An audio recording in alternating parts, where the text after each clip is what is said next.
জগন্নাথ বিশ্ববিদ্যালয়ে একজন নারী শিক্ষার্থী নারায়ে তাকবীর আল্লাহু আকবার স্লোগান দেওয়ার কারণে ছাত্রদলের কিছু লোক সেখানে গিয়ে বাধা দিয়েছে, তার মাইক কেটে নিয়েছে, তাকে বুয়া বুয়া বলা হয়েছে।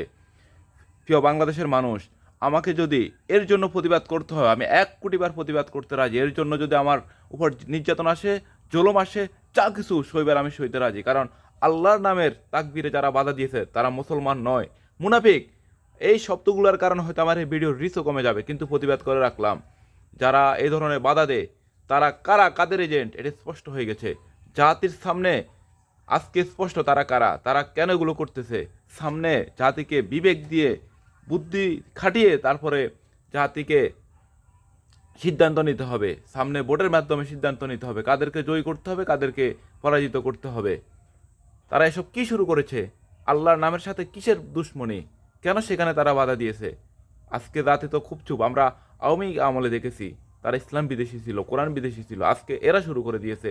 এদেরকে জাতিকে বয়কট করতে হবে।